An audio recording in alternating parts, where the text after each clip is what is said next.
What's going on? Greg. Greg said it. Back with our weekly live here. I got this StreamYard thing. I haven't taken the time. Everybody else getting cute with their um, intros and outros and music. I haven't even took the time to do it. And I got to upgrade. I got to do better. But I definitely appreciate you all who's been rocking with me here. Um, we're talking about these Colorado Buffaloes. Of course, Colorado Buffaloes reveal all. That's what we're talking about today. This has been a week. Uh, a lot of revelation, a lot of sought out revelation. A lot of people have been asking a lot of questions and been very impatient and very concerned and angry, some people, about what's going on with the status of certain things. And, you know, I would say one of the biggest things that everybody's been concerned about is the DC, right? We have a new DC, Mr. And I forget his name. Y'all, help me out here in the chat today. Because I have some questions here. But Colorado's new DC, I think it's Livingston. I'm trying to remember his first name.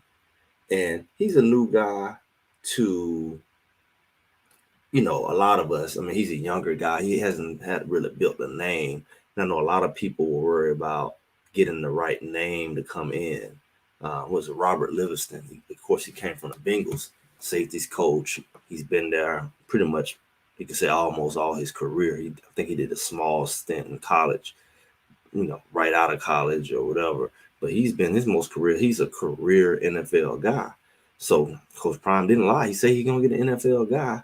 And as far as the numbers that he put up when he was in the NFL, it was something that is respectable.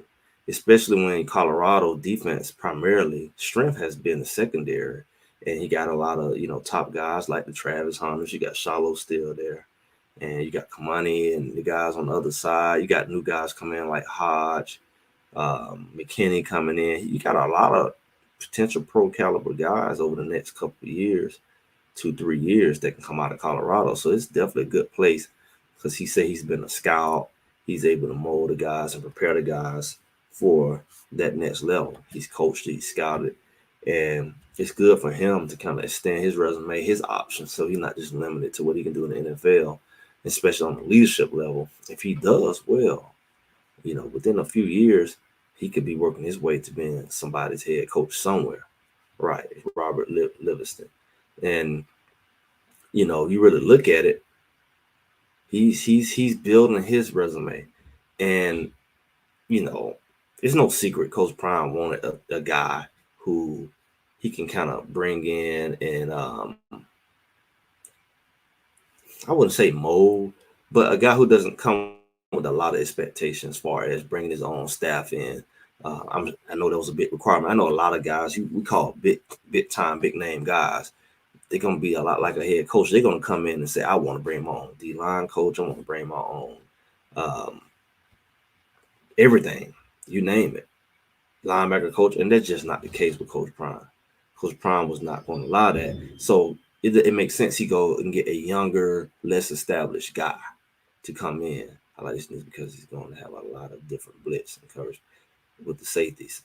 Oh, that's a good point because some of our most dynamic headhunters are safeties. You got Shallow back there. I hear Vito can come up and hit. And what new safety we have other than just we need to convert some guys to safety to get that depth, because we got a lot of depth at cornerback, probably more than anything. I'm trying to remember. I know we had Herman Smith. He'll come up and hit. Herman Smith is going to be another guy, a lot like what we seen with Sid McCray. Like a lot of people underestimate him. When he come from those lower level schools, and he came from a Jackson State prior to going to I believe it was San Jose. And it's just the respect not there. So he's going to be another guy to have to prove himself. But he's a guy who's solid, who will come up and hit, and who's solid, who's reliable. A lot of those guys that he brought from Jackson State, they're reliable dudes. So he wouldn't have brought them. And, some of them still there. So I'm thinking that, the safety room being more active, bringing them closer in and blitzing, that would definitely be a plus. But I'm thinking also that, when we look at our defensive staff, of course, Coach Prime bought them.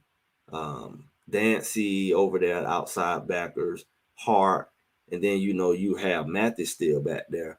Those guys have a connection with Coach Prime. This guy's coming in as a soul, as a lone ranger. It's a challenge because even when we seen Coach Charles Kelly came in, he brought Coach Sal. So they really gonna have to bond just like the rest of the team because everything else already built. You're looking at we still have a defensive line coach, and I'm assuming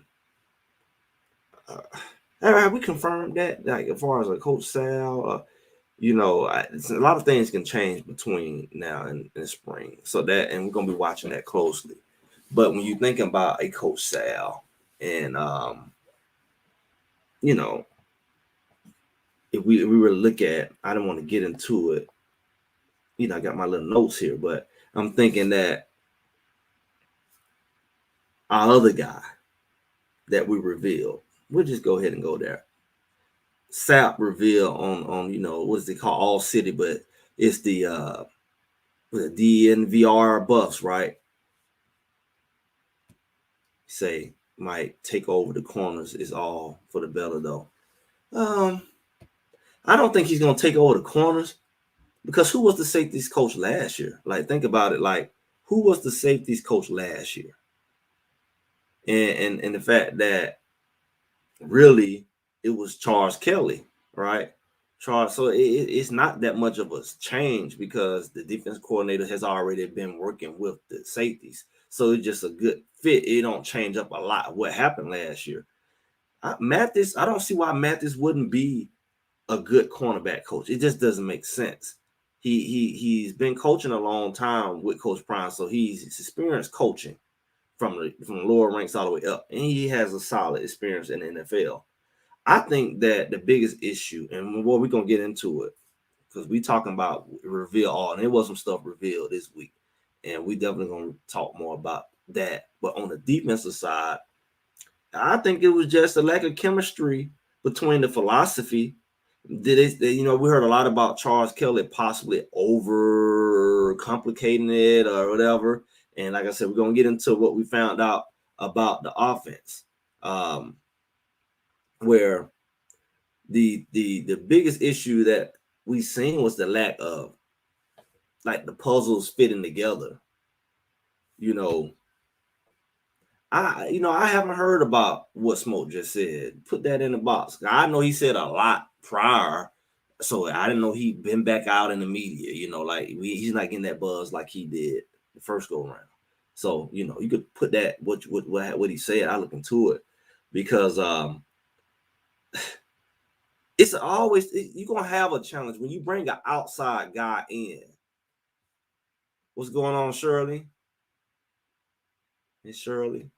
And I think the biggest thing is when you bring an outside guy that's not bringing his staff, it's a gamble. It's a gamble right now. But I think we got a guy who's been around a long time like Charles Kelly, and he's primarily been in the college ranks. He don't been everywhere. I think he's a little more less likely to jail or want to mix. He's probably, I'm older than y'all, I know more than y'all, versus a young guy coming in. He may be easily moldable or to fit into the culture because he may be coming in with attitude like, I'm new to college, I'm open to hearing what y'all got to say, help me learn the landscape. And so it'll have a chance to grow together more so than the guy I come from Alabama, I come from here, I come from Florida State, y'all, Georgia Tech. I don't been all these places. Y'all need to follow me. So I don't know if that meshes well, but I think their philosophy is definitely clash because that's the only thing that makes sense. And again, that was revealed about the offense. And I hear say we're waiting on what Smoke said, but it was revealed. So I think that the fact that Charles Kelly left so smoothly, so amicably, it kind of like similar to how offense coordinator left and Sean Lewis left. So it's like it definitely was like, hey, what they say when you have a issue with somebody, you say that we agree to disagree. It was more like that. I'm not gonna bash you, not gonna bash me. We're just gonna go and with less damage as possible. And that's what we're looking at. And I think that it was more so that than these people couldn't coach. They just couldn't coach together. And I know it had to be that piece because all these guys coached together at Jackson State and they had that issue, position coach wise. That's why he kept it. But they've been coaching together. You got to think about it. Mathis, Hart, they should have some symmetry in how their units work together from a unit perspective because they've been coaching for so long together. So the only other piece that was different was the D line had a different piece because we brought in Nick Williams. He's gone. Yancey's in, Dancy, and so he's in, and so they kind of figured out together. But I think it's just the core group didn't fit with the main core of what they're supposed to be. And that was the defense coordinator. So that's going to be a big piece. Look up. He shared number 2 post. I wrote something about last year. Yeah, I'll see what Smoke says. See, Smoke is out of, he's irrelevant right now. Last year was Rush. This year, they all start in January. And that's a big difference. The big difference is the boys, it was excitement coming in, but most of the boys, even the boys that Coach Prime brought in, a lot of them left. Plus, so you starting over twice. Really, they start over twice. They started over in January, then they start over again in like June. So they had 2 starts. And the problem with starting over in June is, people don't know the NCAA is a different. Like at the point now where they make you have to only be together a certain amount of days, only can practice a certain amount of days. It's not like you got the whole 2 months. They only allow you to get on the field with your coaches a certain amount of days. You can go out there together, work out. And so you really, it's like a 7-day, but you only got a 5-day work week. It's like you can't really count all that time. You can say 2 months, but all that time was only like 20-some days is allowed for you to be out there with the coaches. So you're going to bring a whole new group of people in less than 30 days to figure out a defense and offense and then throw them in the fire and people picking them apart. That just doesn't work well. So it makes sense. You can say excuse, it makes sense. I think their talent gave them that burst in the beginning.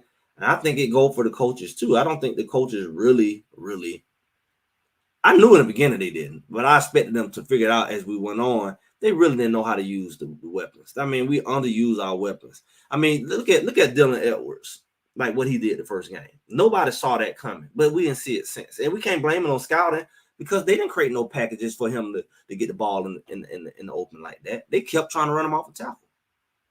So you thinking about how many times he squeezed up that sideline at TCU? They didn't have no answer for him. He really, really won that game. We really think about how close it was. He scored 4 touchdowns. They had no answer for him. Like basic screen plays. He was too fast. And we didn't take advantage of that.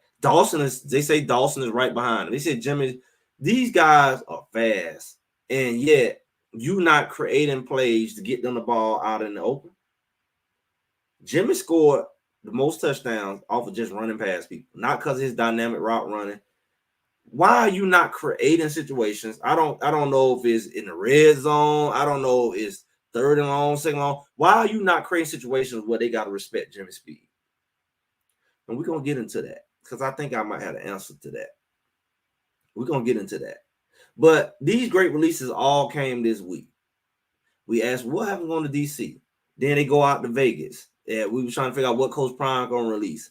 He released the shoes. He said he was going to do that. He said Super Bowl. They had a whole session of him at the Super Bowl with, in the shoe store and all of that. He handing out shoes. He handed shoes to Lil Wayne. He pushing that. What does that got to do with Colorado? Well, in that shoe line, 2 shoes was specifically for Colorado. Only Colorado going to get those shoes this go round. Then later they'll be. Colorado got their own custom Coach Prime shoe from a branding standpoint. The other shoes he re-releasing. All of that helps with recruiting. All of that helps with getting the eyeballs back on Colorado. I heard they got who was that? It might have been Arden Walker. They're going to be releasing some new uniforms soon. See, Coach Prime so smart, he spread this stuff out. He's smart enough to spread. He's a marketing guy. Like I told y'all in my video, and within hours they released DC. I said, don't even think this ain't already done. He's just gonna release it when it's time to release it. We think, oh, he ain't did it. They just release stuff when they want to. We seen him at Jackson State when he was leaving. He rated after people talking all that stuff, and then released the video behind the scenes when he told the team. It's smart. He got his own camera. He know what he's doing. So these people know when is the best time. They're keeping that buzz going. In the ways that's why they are who they are, because other teams haven't found a way. They just play football. They don't know how to create buzz. On time, other teams, the good, Georgia and other people create buzz. They got to win a national championship, which lasts like this. And then they got kids getting drunk driving and running over people, getting drug tested and failing drug tests. That's why most big programs get recognition. They players getting in trouble. Why do you only get recognition from your players getting in trouble or you winning a big game? Well, guess what? Big games ain't happening all season. So Coach Prime has figured out a way. Yeah, they looking for that store of smoke. Maybe he deleted it. They looking for a way to keep the buzz going. Coach Prime got his own media team, 3 different channels, 3 different perspectives. He got people like us out here who talk about it, right? So we all are contributing. If you're a Colorado quote unquote fan, we all contribute to the success of Colorado. I see I missed something back here with Des. DC is way more experienced than Kelly. He probably knows how to make adjustments, something Kelly couldn't. Doing a lot of picks. Have a lot of picks to where quarterbacks all average more than 10 picks. Yeah. I mean, our defense was tough, man. And I think it's sad. Coach Kelly missed a lot of credit, and the defense missed a lot of credit because that last quarter of the season, the defense really, we compare stats, they stopped some good offenses. It just that the offense stopped scoring. They wasn't losing. They wasn't giving up 40 points at the end of the season. Only team that scored like that was Washington. Arizona didn't score that, and UCLA didn't score that. Yeah, Smoke took it down. Oregon State didn't score a whole lot. We know Utah didn't score a whole lot. They was holding teams in the 20s for the most part. The offense just did not score. So I think that Charles Kelly, man, he didn't get his flowers. I don't know if he deserved the flowers. Now I think Charles Kelly adjusted way more than Sean Lewis did. I think he put in that work. The defensive line definitely got more pressure. Absolutely. We watched the defense hold on game like an offensive head back. We watched the defense stop UCLA right before halftime, and the offense go out there and just throw the ball, punt the ball, and let UCLA score before halftime. They would have went in halftime like, what was it, like 6-3 or 7-6 or something like that. And the defense made the critical stops, and then we found ourselves giving up a touchdown right before halftime, and they still was in the game. The defense played a bona fide game. They took Charlo out. That was some old conspiracy type stuff. He was knocking. They block out. Charlo took they soul that game. He took they soul. They was done. They were so worried about catching the ball. Every time they caught the ball, they were knocking it. Even Ward was everybody in that second. They were knocking the mess out of UCLA. They had to mess up the momentum by taking Charlo out that game. They weren't gonna score another touchdown. They was coming up hitting them boys so hard. I mean, they caused so many fumbles that game. It was gonna be some interceptions. UCLA was a done deal if the offense could score. But I'm gonna go ahead and shout out David Talks Buff. I know I mentioned a lot of guys, and he's on here every now and then. Shout out to David Talks Buff. I think he really did. I like the community that Colorado had. I like what Colin does with Life and Football. I know a lot of y'all guys go to each ones, and we all have a different. I'm more like a talk guy. I wouldn't say no Steve Smith, but I'm just saying I'm more in that lane. But I know like Colin, he's very motivational, inspirational. I do that second on Sundays, right? Second video. And I noticed that Colin really does. He's getting a little more behind the scenes. He go to all the games. Coach Prime let him in a little bit. I saw he was doing stuff with Neely and Chico. Big Chico, another big guy in the community. He does a lot of good behind the scenes stuff as well. And who else? Of course, John Liquidator is probably one of the OGs. He does a lot of breaking news stuff. That's what he's known for. And we just got guys, but David Talks Buffs. I used to mess his name up. When they took Charlotte out, it was over for us. I mean, they just destroyed the momentum. That's how sports work. You know, they had to do something. They had to do something. Charlotte was just a vicious. I appreciate you, Jenny J. Yeah, but I caught, and I'm gonna get into it because he did something I want to do. I just don't have the time or the interest to do. So I love when people do stuff I don't feel like really doing, like pulling up all the stats. Like I know what's going on, but that's just not what I want to do. And David, he did a film breakdown. I love when they do the film breakdown because I played ball, and I love to like y'all. I give out these what you call rants about what's going on, and I love the examples of what I'm saying. I don't just like to say stuff and just be running my mouth and it's like, oh, that don't make sense. I can show you what I'm talking about. And David Talk Bus, he did a whole video, so definitely check him out. He did a recent video on a film breakdown, and he was showing how certain things will go down, right? And he was looking at it strictly from the offense. Like I said, we'll get into that because it's going to be more connected. But when you really take a look back at these games, you really see like what was really going on, like what the momentum was in the game and where it shifted, what penalty shifted, what holding call shifted, what personal foul shifted, what you let him body slam, knock Shador his head ringing, and they don't call it. And that could have got Colorado the first down. Or the pass interference on Xavier Weaver. They holding him all the way down the field, ripping his shirt off. And it could have been a touchdown, but he grabbed him right in front of the ref. They don't call it. Doing that, pull his neck off. We watch him tackle Travis all up and down the field. They don't call it. So we watched them destroy Colorado. Yeah, we're gonna get into this right here. What Shador said. Yeah, we're gonna get into that. I'm trying to hold off. We're gonna get into that. Buffed and prime. Okay. Yeah, I'm sure still people to come. Some of y'all may be coming. It's more people to come. And because this season gonna be interesting, man. It's gonna be some more bandwagon we ain't seen because they're gonna win this year.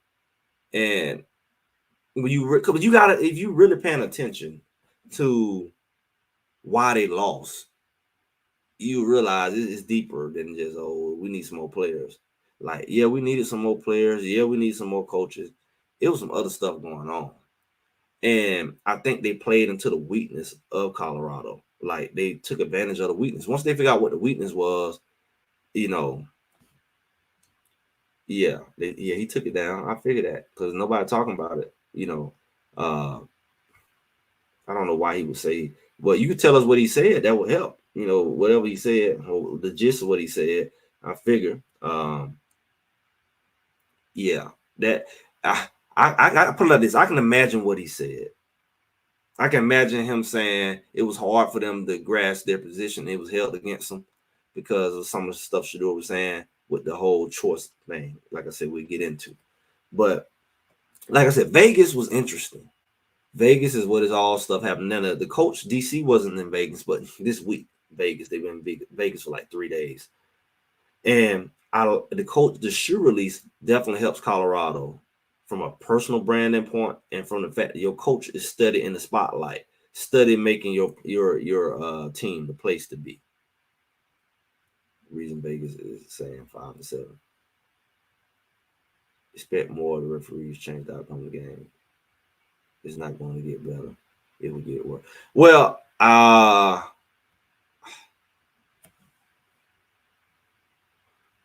mean, Vegas is supposed to say 5-7 because they said last year, 2-10? They only expected them to win 10. So I don't see how they would flip it.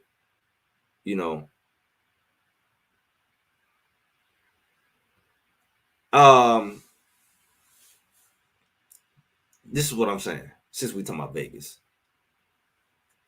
they were expecting Colorado to be like 2-10 last year. They won a couple of games more, and it looks like the ref was doing everything that they can, because you got to think about the 2 extra games that they won was overtime games.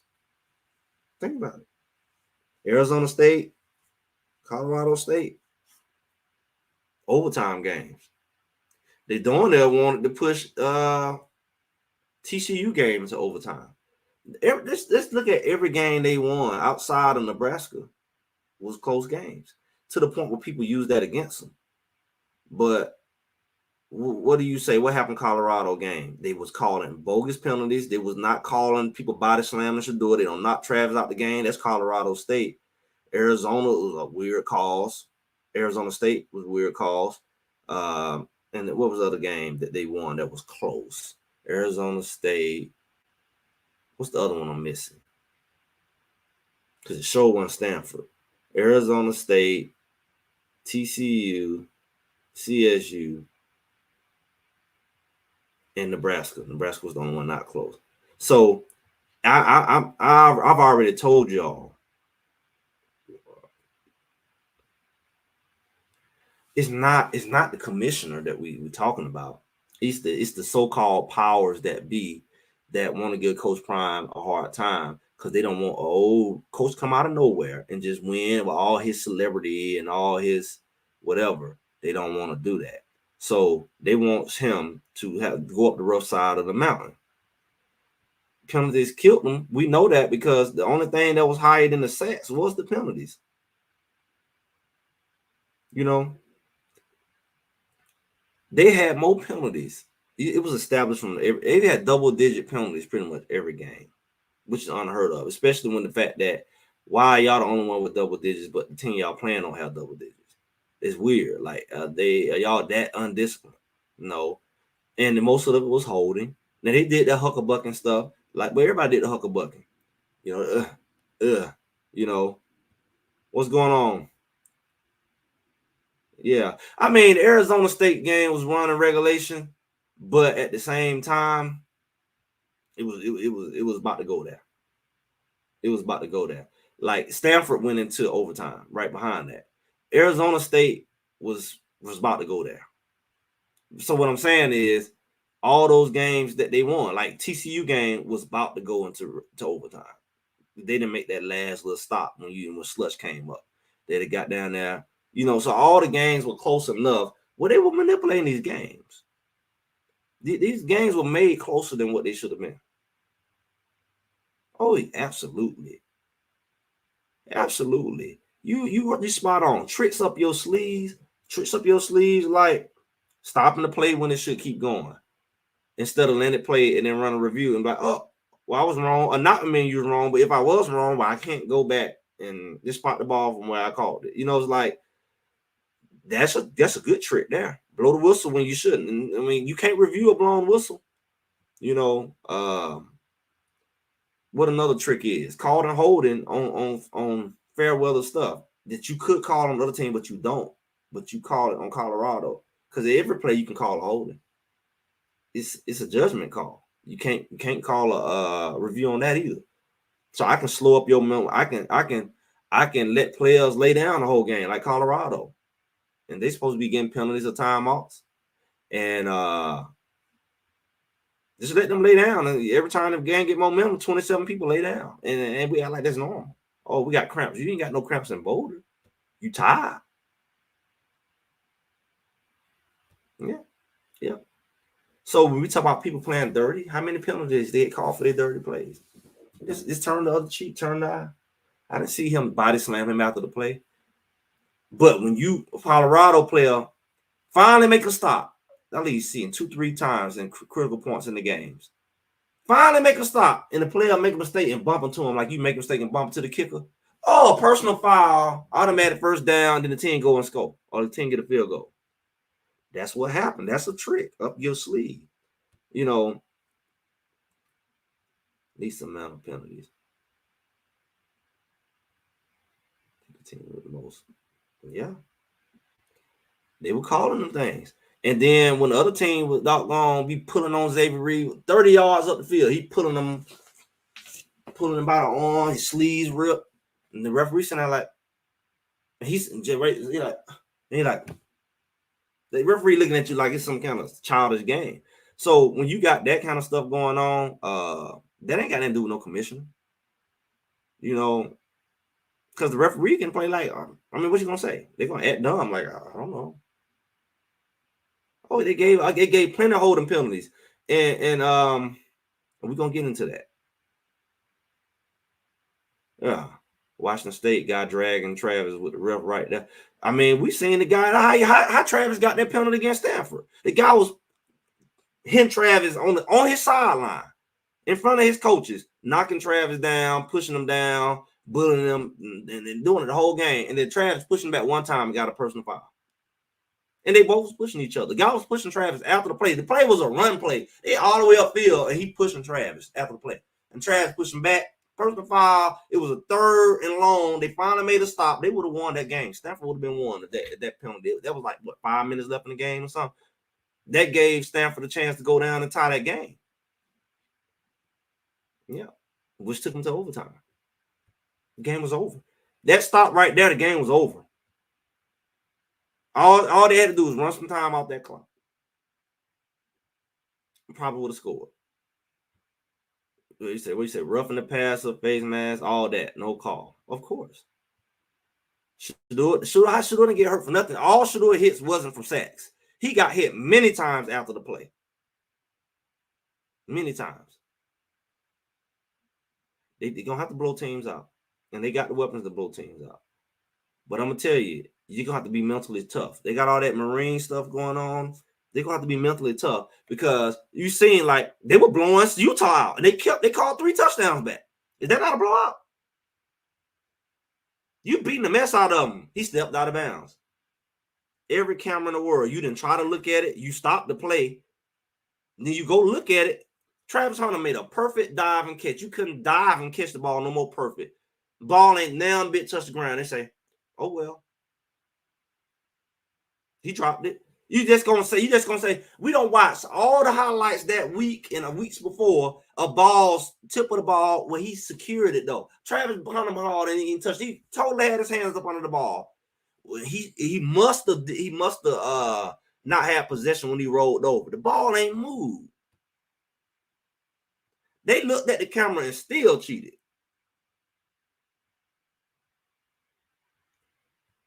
But look here.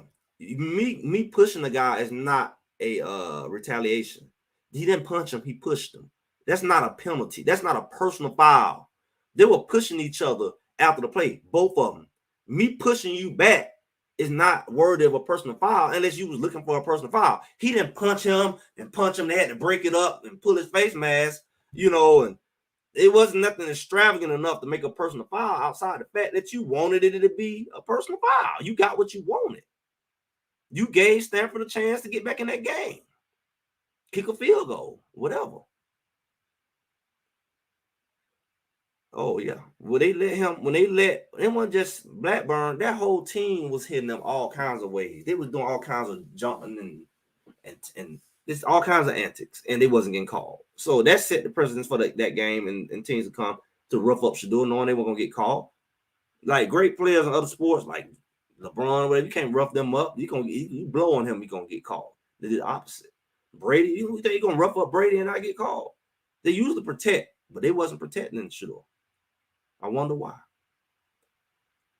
Unnecessary reference on Travis was a heartbreaker. It was 3rd and 15. Yep, we finally got the ball. We finally made a stop because they was gushing. They had been running down the field since halftime, and we finally got that stop. Defense, I seen that when defense made another stop. I remember it was 2-3 other times they finally made stops in the red zone against other teams. In the red zone, they would have to get a field goal and they'll give them a penalty, get that touchdown. They were spotting them boys' points, man. I seen it happen with I think O'Neal one time. I seen it happen with my boy from Florida State, not McKinnon, but I seen it happen a lot. Where they'll get a stop at 3rd down and they'll just bump into the quarterback or just touch him, and he'll just flop, and then personal foul, roughing the passer, and it's like, but Shador get body slammed. They just act like they didn't even see it. He gets slammed every play. No, he didn't get no roughing the passer. He got done to get crushed to get a roughing the passer. Said on ESPN that the game plan would give into Oregon. Oh yeah, we talked. We did. I got videos about that way back when it happened. People, said we were tripping. We be able to run out the clock if there's a run game. Yeah, you got running backs. You got no excuse. You got a young running back, old running back, and offensive line. So you can run out the clock or whatever. You can run a lot of things. TV, they called the TV back when he slept out. Yeah. You don't supposed to stop no play. You don't supposed to stop no play when it's questionable. But he was so sure. He was so sure, like he literally saw it happen. But then we go to the camera and he ain't nowhere near out of bounds. So what is that saying? It's saying that they took back 3 touchdowns. They don't take back 3 touchdowns by mistake. But we talked about this. So to Jenny J, to make your point, I've said it. Everybody, it's not a Pac-12 thing. It's not a Big 12 thing. It's a Coach Prime thing. And I've said it's gonna be worse because they gotta be worse because they ain't gonna be able to blame it on the O-line this year. So they're gonna be calling stuff. You better be clear, and they still gonna try you. That you dove at the ball and dropped it. Oh, the ball touched the ground. They're not gonna give you no room. All the mistakes and stuff they gonna use against you and say, "Oh, y'all just undisciplined. Y'all just not good." And they controlling the game. These boys gonna use the refs. That's the only way they can stop. That's the only way Colorado wasn't at least 7-5 because they used the refs. I said it and I mean it. Colorado would have been at least 7-5, maybe 8-4 without the refs' contribution with the raggedy line because they would have beat Utah and they would have beat UCLA. That's 2 games right there. That's 6 right there. So you can't tell me it's not possible for them to be 7-5. They was in the game in Arizona. They had some weird calls, to help them pull away at the end, out of bounds, stepping out of bounds. UCLA too, catching the ball 1 foot out of bounds. Oh, he in, right? Momentum producers for the team to get extra downs, penalties to get them extra downs when Colorado finally stopped them on the 3rd and whatever. Something come up would get them extended drives. And that's what the defense, like I said, was keeping the games close. And really, you keep Shador around long enough with him limping, he still will come get you. You give him enough swings at the plate. But if you keep him on the sideline, like people say, by making extended drives, making, keeping the drives longer, running out the clock, and then they score, get a field goal, tie the game, or get the lead. Now you forcing him limping to go down the field with 2 minutes all the time. That's what they were banking on. He did it the whole first half of the season. He come and get you with 2 minutes on the clock. Like they call it Brady mode. So they knew they had to extend them drives and keep him on the sideline.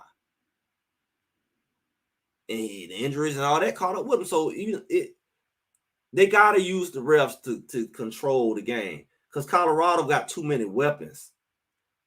If they don't hold Travis Hunter, what they did the whole season, we see Utah, they give him penalties. You got to hold Travis Hunter. People, why Travis Hunter on offense? He too quick. He too quick. You say he ain't fast, he fast enough. You see how he do? He get the ball open field and just juke like they ain't even there. Guys running to each other. He run past them like it's practice. You get Travis Hunter the ball in open field, he doing all these weird moves and stuff, and his players running to each other. That's a problem, man. Anytime this guy touch the ball, it's a problem. Now you adding in these weapons, they gotta hold them. They're gonna have to hold Amari and Miller. They're gonna have to hold Shepard. They're gonna have to hold Baby T.O. All these boys get here. Timbers. They're gonna have to hold them. They're too big. We got 6'2" receivers coming in this year. We got a whole bunch of receivers the size of Mario Miller. You telling me, and we go do these jump balls, it's not gonna be an opportunity every time to call a pass interference if the ref so chooses? If he so chooses. All right. So we got to think about that. It's going to be plenty of opportunities where the referee can call, or he can let the doggone receiver just get clobbered and don't blow the whistle. Because it's going to be plenty of times like Shaq. You're going to have to foul Shaq. He's too big. So you telling me that the refs can't control the fact that every time we throw these little jump balls up to Travis and they pass interference, pulling him all down, they gonna choose not to call it because they say we can't call too many of them or we don't want Colorado. Colorado can dominate just off of jump balls because you're not gonna out jump them. Travis out jump you. Amari can out jump you. Amari was out jumping Travis at practice. They just do jump balls long. That's what we said. Let's throw the ball up. Weaver had so many jump balls, they pulling him all down. If the ref don't call it, they don't call it. But if let Travis do it, let Kamani do it, the other team, they calling it all day. So that is a true thing. I ain't gonna get all the way off on that. So that is a real thing. It's almost like we need our own video, and we need to keep bringing it up. I don't mind keep mentioning it because that is gonna be the biggest issue they're gonna face. Their talent is there, the coaching is there. Them referees gonna have to neutralize Colorado for them to be 5-7. They're gonna have to call holding on these boys, get in their head like everything I do wrong. They're gonna have to let the receivers get held while still throwing the ball to them. When they make a big run, they're gonna have to call holding on the lineman. Oh, McCaskill going, oh, big holding. They're gonna have to find a way to call holding because you really can't, because your hands gotta touch them. It's all borderline. You ain't blocking like this back in the day. They're gonna have to, and you keep doing that. You got a good enough team you playing. When you call them back, they big runs every time they run it. You can mess around and make the team lose their momentum or lose they drive. And if that you playing a team that's good as you, that could be a problem. That can be a problem if they're good as you. So that, but like I said, Vegas. We see a lot of players, new players there in Vegas. That's something different. We saw one more boy, was it what? Oh, he slipped my mind. I want to say Kanoki with Nico. What's my boy name? Defensive lineman. We saw Seed in there. And who was the other? And what's that Shepard there? Was that Shepard there at the game? I mean, not at the game. Was that Shepard in Vegas? I'm trying to remember. Because a lot of people,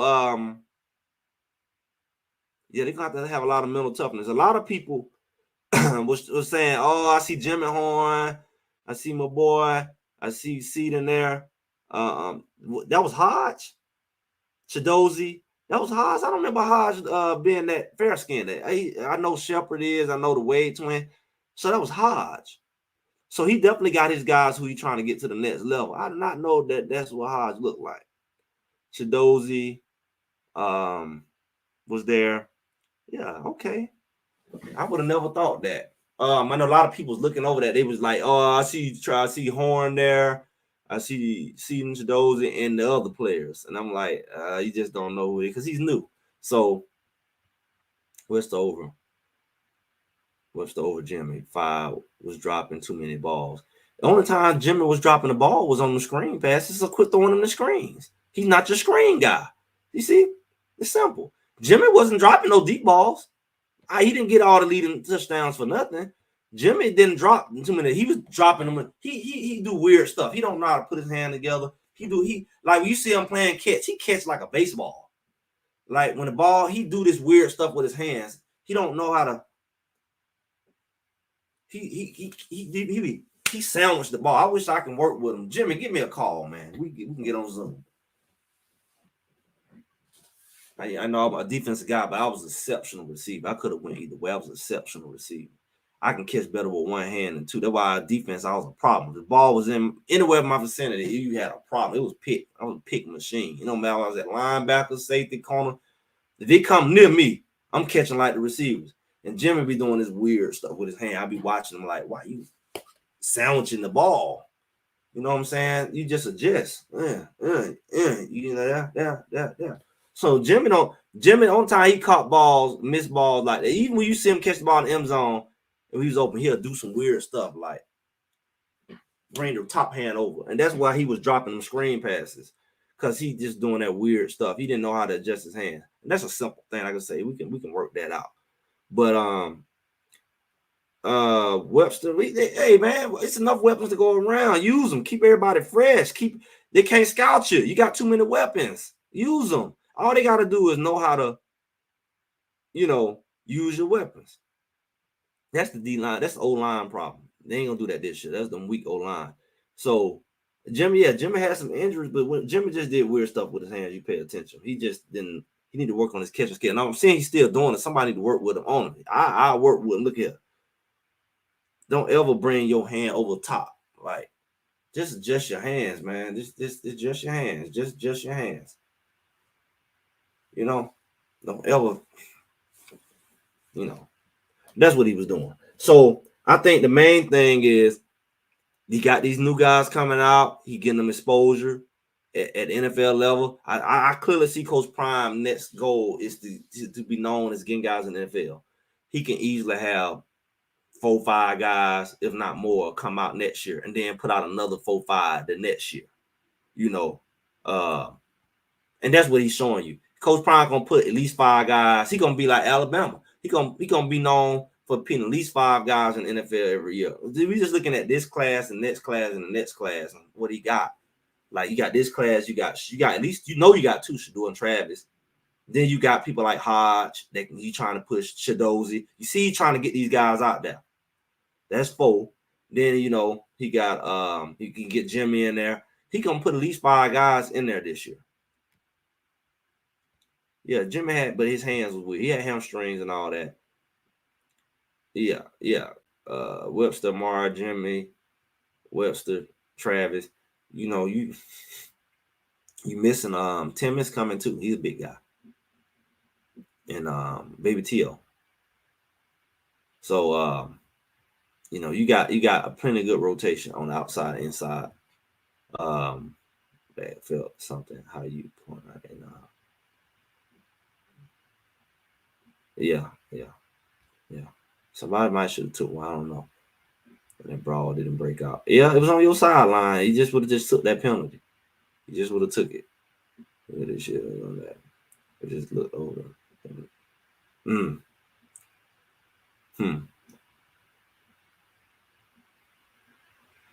Yeah. Y'all keep coming. But I'm gonna tell you, we see that the camaraderie is gonna be there. The defense coach is gonna be there. Offensive coach is there. He ain't gonna have that mess. I don't know what they were doing. We might as well go there now. Shador mentioned, some things about the option route thing.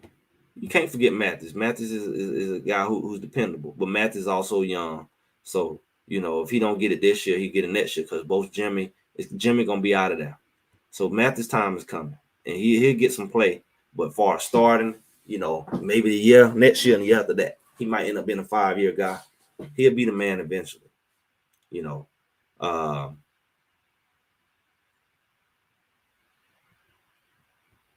Yeah, they're gonna have to do some things different, and I think that the offense line gonna have a different attitude.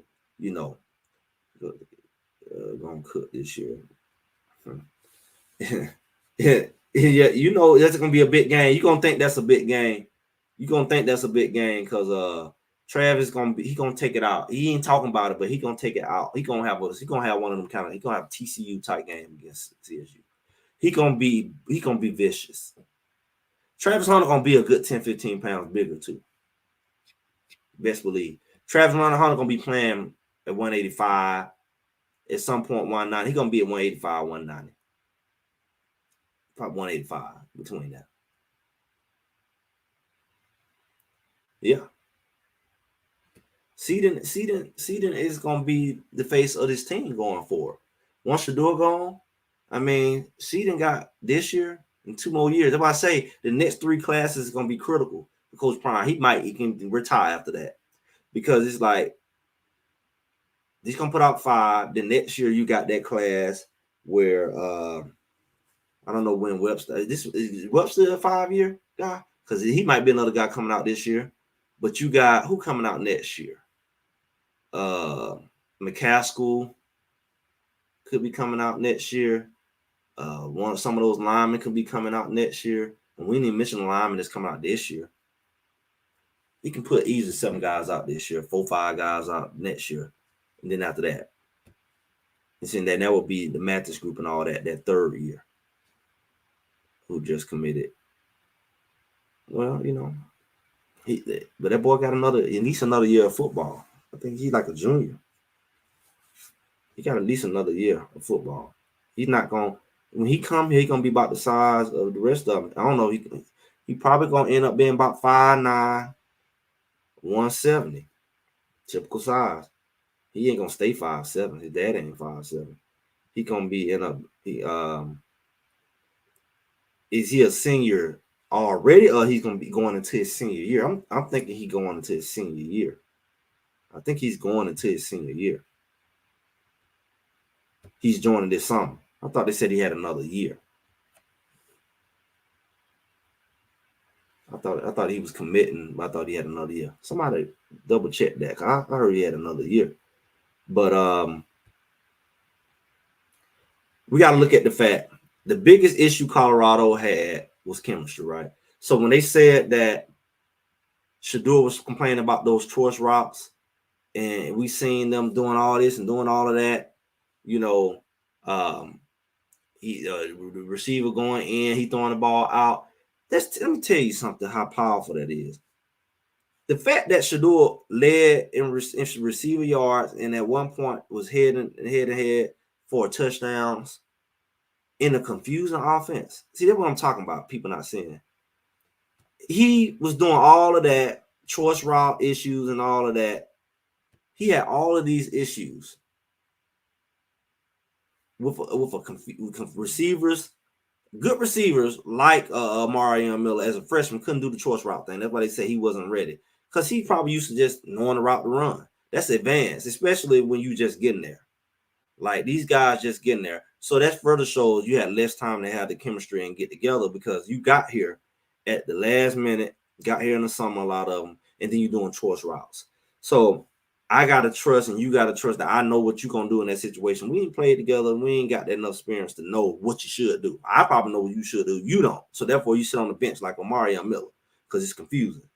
So when you got an offense built on choice routes, no wonder he will hold the ball longer. Like he said,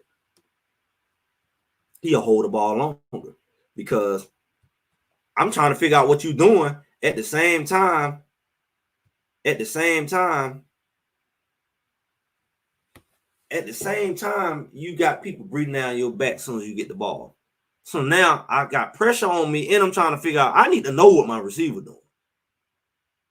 I don't need to be guessing what my receiver doing, and and my back against them. Somebody about to blow me out from the out my periphery. So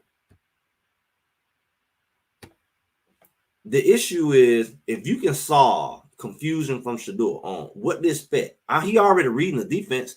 But if I got to read the defense and I got to figure out what my receiver doing, that's a problem. So if I know what my receiver gonna do and I'm reading defense, I can kind of put a plan together.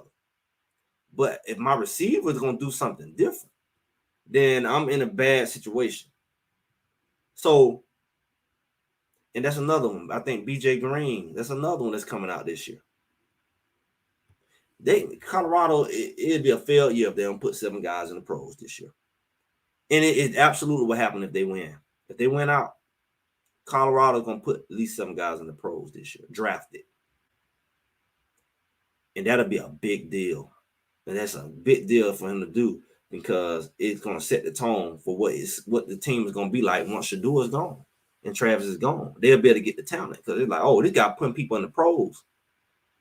It has to happen this year, because the eyeballs, like he said, and the potential number 1 and number 2 pick in the draft was all on the same team. The scouts gonna be there. They was there last year just to see. They definitely gonna be there this year. So guys gonna have a better chance of getting drafted this year than ever. All they got to do is produce. The scouts gonna be there.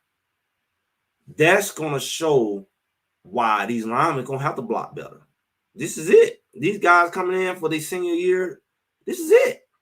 These guys coming in for the D-line, they not coming here not to produce. These boys are going to produce. These are quality guys. They didn't leave their schools to come here. 1, to sit on the bench, and 2, to not produce. He didn't bring non-producing guys. Like he said, these are starters. Chidozie didn't come over here to not produce, at least what he did at Houston. It's the same conference.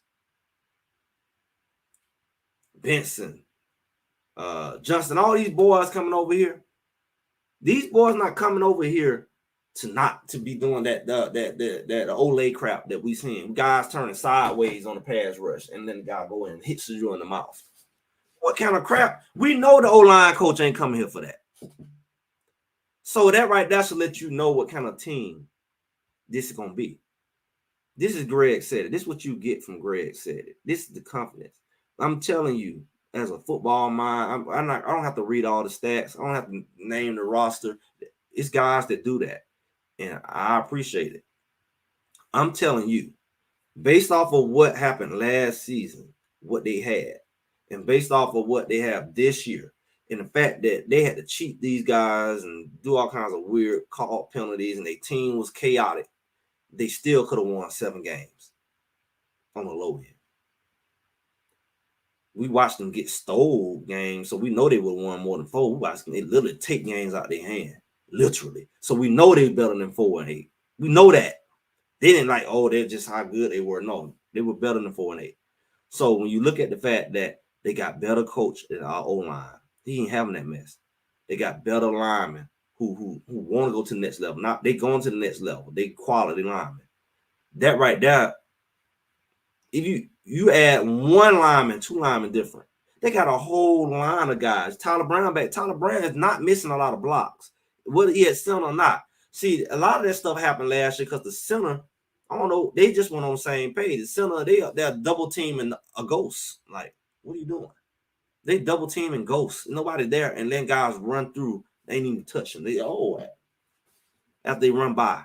How? I don't know. That coach ain't having it. Tyler Brown ain't having it. Myers ain't having that. You know, if Walker in, he ain't having that. Ain't Walker ain't having it. Tyler Brown ain't having it. We got 2 centers that ain't having it. Walker. Look here. We got to think about it. We got team bar injuries. We got depth. These big boys sprain ankles. Look at Savion come back limping trying to block. He couldn't even heal. So we need 2-3 centers that we don't need what happened last year. The center got hurt. We had to put a freshman in before time. So what is Walker or Tyler Brown? The reality is both of them can end up playing. We might have to end up. What if one of the guards get hurt? What if Johnson is at the guard? Who's at the guard right there? Benson. And what if they sprain their ankle or have to come out the game? We might have to put Tyler Brown over at guard. Tyler Brown might end up playing both. We gotta expect him to be able to play both.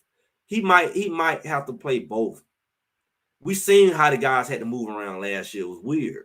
They didn't know what they were doing. People get hurt. Linemen get hurt. They get rolled up. We gotta have the depth. So we need Walker to be ready.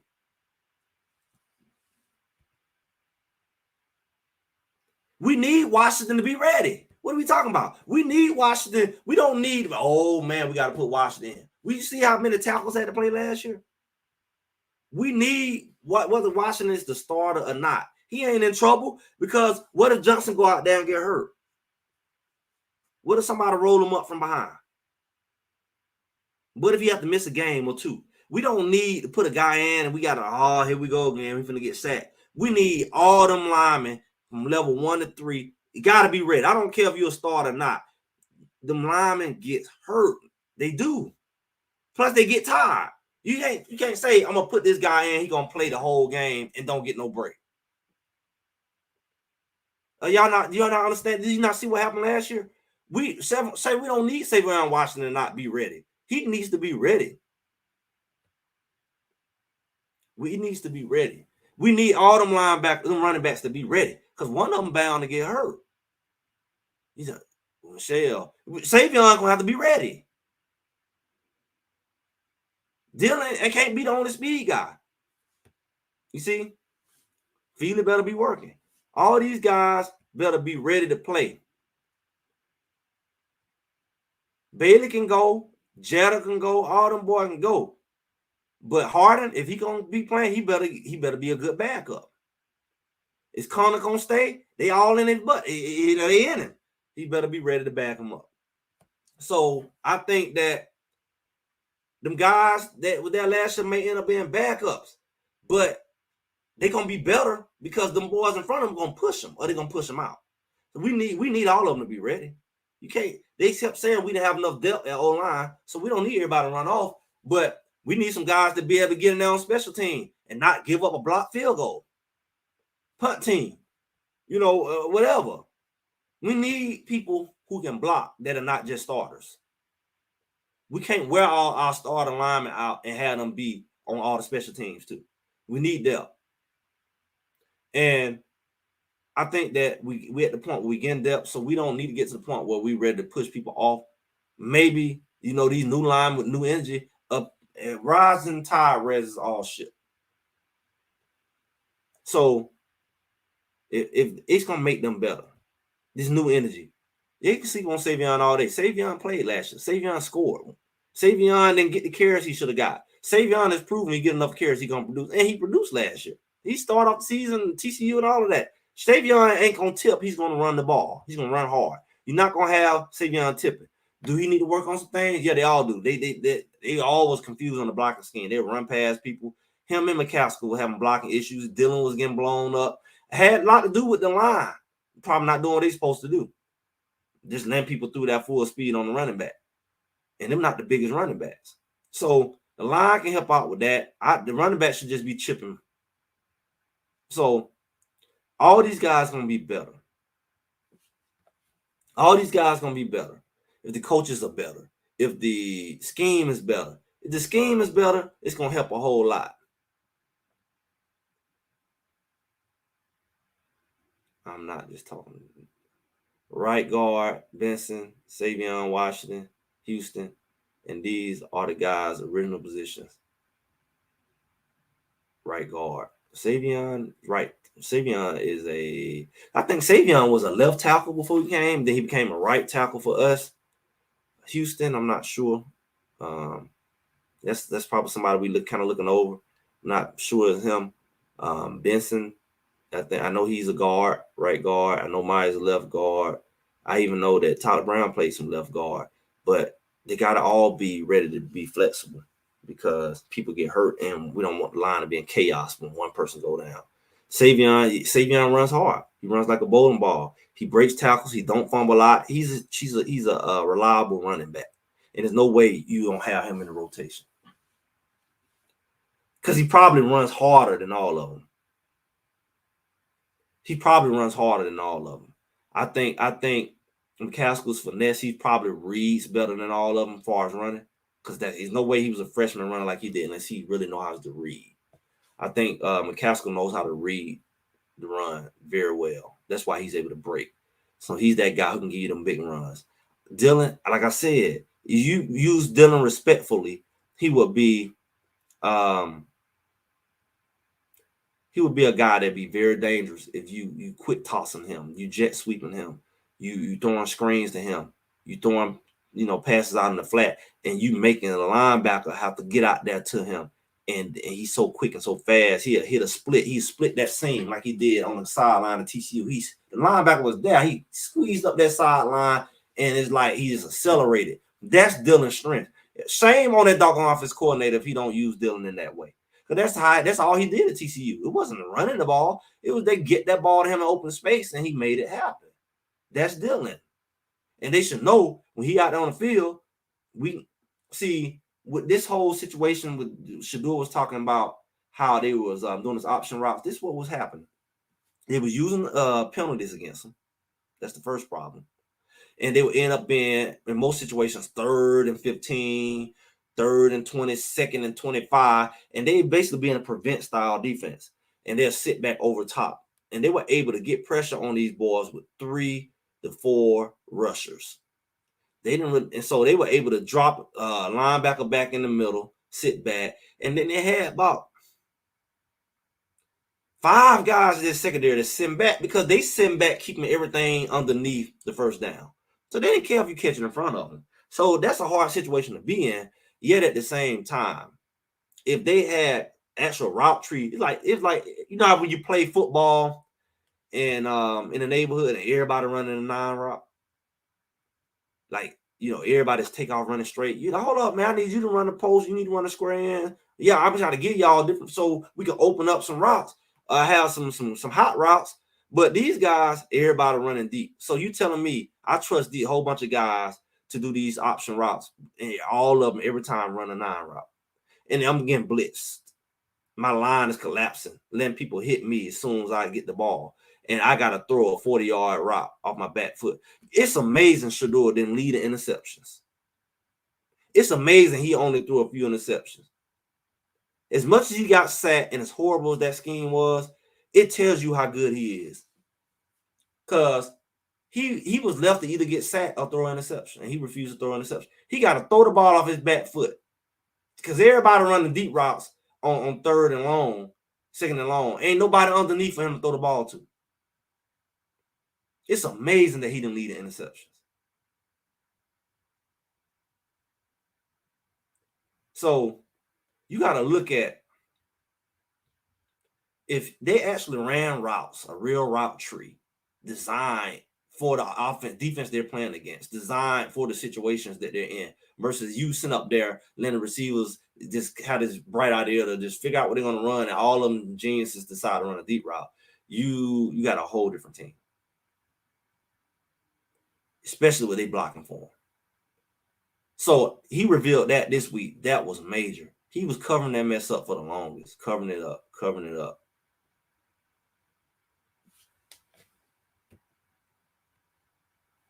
Destin Wade. You think he would come in red shirt? Wade might take Staub out. Staub might Staub should have hit the portal. He should have hit the portal while he was hot. And then he see all these big old 6-7 guys come. He should hit the portal. His stock is hot right now. He don't need to get on the bench and hit the portal. Think about it. The guy just convinced people he can play. I don't think he did that great. I don't think he did bad. I just think he's playing against a sub second tier defense because some of these starters wasn't there. And Pat Shermer took the complicated crap that Shedeur went through and all these option routes and crap, and it showed. And even the blocking scheme was different. And it was a big difference to the point they say, well, he's better than Shedeur. He's not getting hit on his back as soon as he get the ball every play either. So stock went up, and he should have hit the portal. He should have hit the portal immediately. He would have been starting somewhere right now. He could have been there. I don't know why he's trying to prove something. It ain't gonna get no better for him. He wants to start next year. Look here, man. He's not gonna outplay Taylor, and he probably won't outplay Wade. These boys are SEC quarterbacks.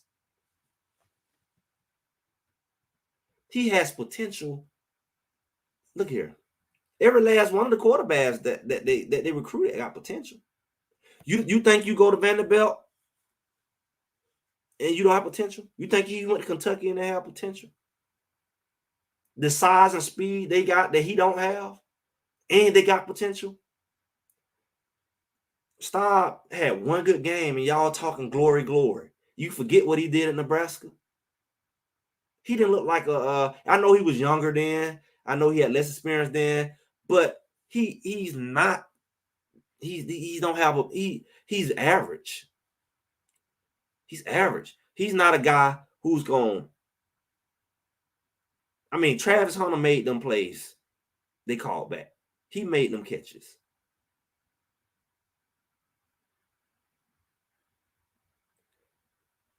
Like I said, we will see.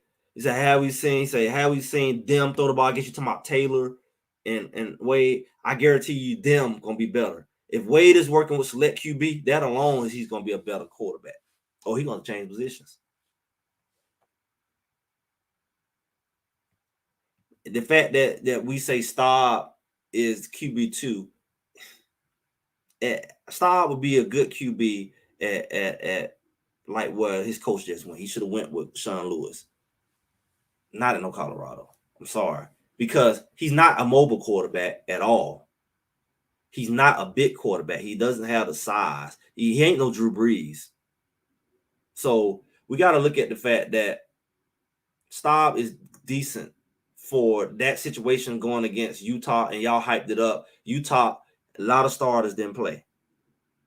We had some starters didn't play too, but they had a lot of starters on their defense didn't play. and Travis Hunter was still out there, and that was the difference. Travis Hunter should have had about 3-4 touchdowns. They took 2 from him. He scored another one. You know, these boys couldn't cover no Travis Hunter. They starters couldn't cover Travis Hunter, and we didn't even have Weaver out there. So that's what it was. If Travis Hunter was not out there, I mean, we didn't have a running game, not like that, and Travis Hunter was the difference. Go look at the game. Exactly. Somebody with me. Staub should have went to San Diego State with his buddy, and he could start at San Diego State. But there's no way we're gonna take Shador go out. Staub is gonna carry us. Staub ain't. He's not the arm talent. He's not that kind of talent for Big 12. No. I'm not saying he's not good. He's just not that talent. So I think those other guys have more ability because they have more tools. They have more tools. They have the size, they have the speed, and they have more to bring to the table because they shut that pass game down. You got to be able to get up out of there. And I think this line gonna make a lot of people look a lot better. I think everybody's gonna be better with this line. We'll hit that startup. Starting lineup is gonna be great. It's no big deal. Who gonna start? Because they all gonna play. Greg said it. They all gonna play.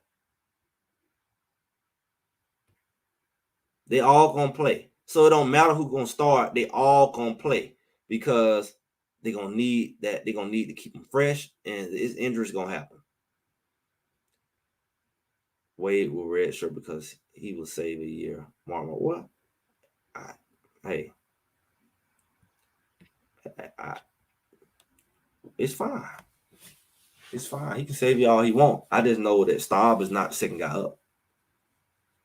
There's no way he's better than both of them. I don't think he's better than both of them. Wade brother gonna be tough off the edge. He's already proved. Matter of fact, that's how the brother got here. See, that's how